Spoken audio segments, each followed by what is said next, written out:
That sounds really good, Bernard. That's fantastic. I didn't expect it to sound anywhere near as good as that.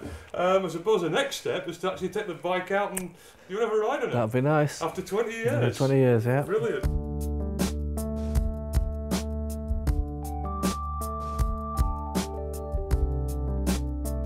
There's nothing quite like a Harley-Davidson. It has a sort of road presence you just don't get with any other make of bike. And this classic from the 1970s has much more personality than anything you can get in the showrooms today. Even the very latest Harleys don't have quite the charisma of the old Shovelhead. I'm certainly delighted to see Bernard's old Harley performing so well on its initial test run. No doubt there will be one or two problems to sort out when he comes back, but it will certainly give us a feel of how it's running. The main concerns I have with a bike that hasn't been turned over for 2 decades is with oil circulation and general engine lubrication. Fluids in an engine are very important. Ignore these areas and it could lead to an engine seizure or other serious mechanical problem. Certainly everything here seems to be okay so far.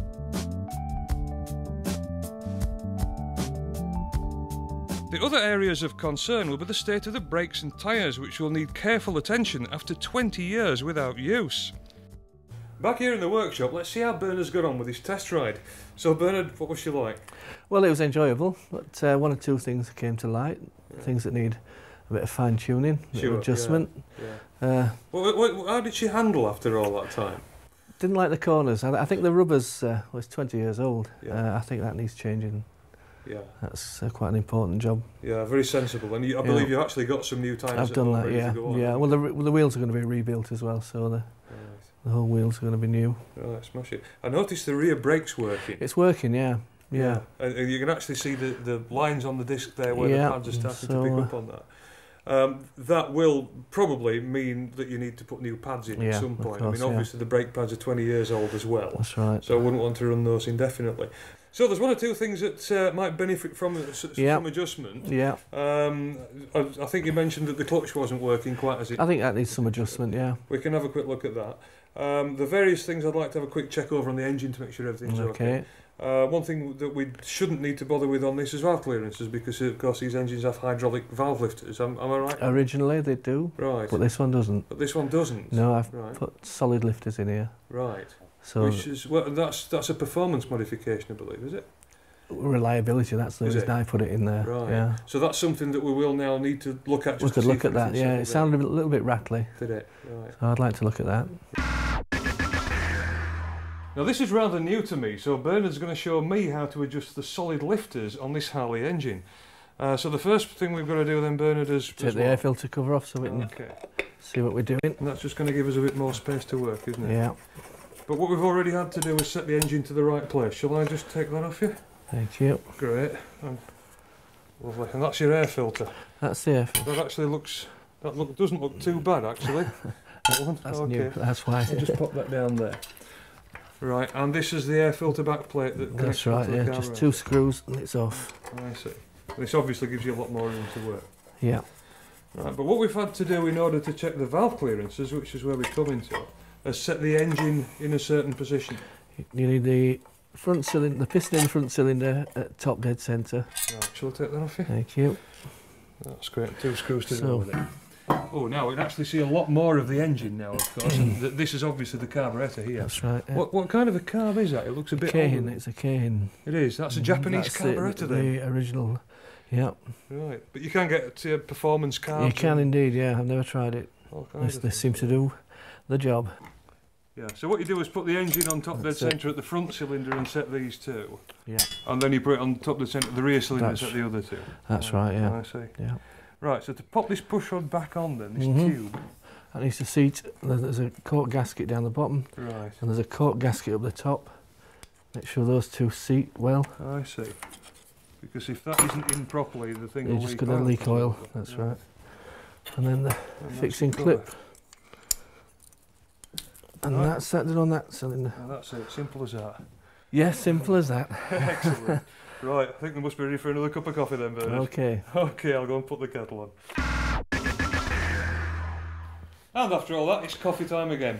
So here we are, Bernard. What's it feel like being back on the road after 20 years layoff? Well, it's real nice. I enjoyed it. A lot colder than I remember.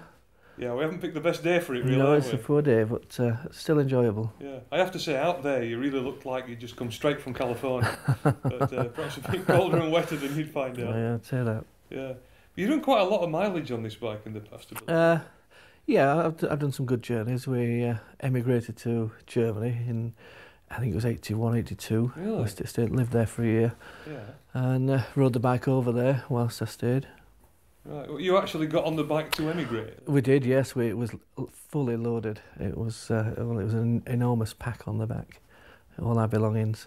What, this was like a family trip? Well, it was myself and my wife. We decided we'd go and live there. Right. Well, it was actually the start of a world tour that never happened.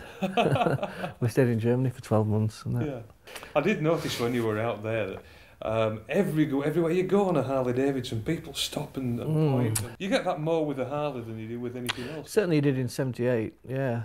Yeah, perhaps not as much these days, because they seem to be everywhere. So what are your plans for the future then, Bernard? Are you intending to go abroad again on this one? Or? I certainly am, yeah. I'm intending to do extensive touring of Europe. Hopefully I can get this really nicely set up. And yeah, I know people have done it on Shovelheads, and so it is possible, and that's what I'm planning to do. Right, Bernard, let's have a go at putting this screen back on the front. Okay. This is a wonderful arrangement of screens and lamps here. Yeah. Just make sure we don't drop anything off that. This is obviously the sort of Harley-Davidson that goes underneath there, yeah. trademark, isn't it? It's a magnificent piece of kit. And you actually made this screen yourself, Billy? I did, yeah. The old one was scratched, and I mean this doesn't look too good now, but yeah, I've just got a sheet of Lexan and used the old one as a template and made a new one. Incredible, isn't it? Yeah. Just tell me if I've got this right. Does that pull over the side of here like that? The spacer goes in. Oh, I see. There's a spacer in the top. In the top, yeah. Right. So the whole thing is quickly removable and. Yeah. Well, quickly. I don't know about quickly, but. Relatively. Yeah. So why would you take this off then? In the summer, it's just nice to feel the breeze. You know, as we get the wind in your chest, it's really quite pleasant. And obviously on a day like today when the weather's not so good, it's quite good to run with the screen. Yeah, hide behind the screen. Yeah. Now the spotlights, of course, and the front winkers need to be clamped onto this front winker bar here. So there's quite a lot of finishing off and things to do to bring the bike back to a former glory. But you can now see what she's going to look like when everything's mounted up properly. So there's still lots of finishing off to do. And cleaning, yeah. Yeah. But, I mean, how have we gone on? Has this inspired you to finish the project? Yeah, absolutely it has, yeah. Next year I shall be stripping it right back. Yeah. And starting from scratch. And look at that. Revealed in all the glory that she's been hiding for the last 20 years. It's magnificent. So, well, good luck with the rest of the restoration, Bernard, and okay. I hope that goes well for you. And do bring her back. Let's have a look certainly at will. Yeah, we'll be doing that. Fantastic bike. It's been a real pleasure to work with her. Thank you very much for being here. Okay, thank you, Rod.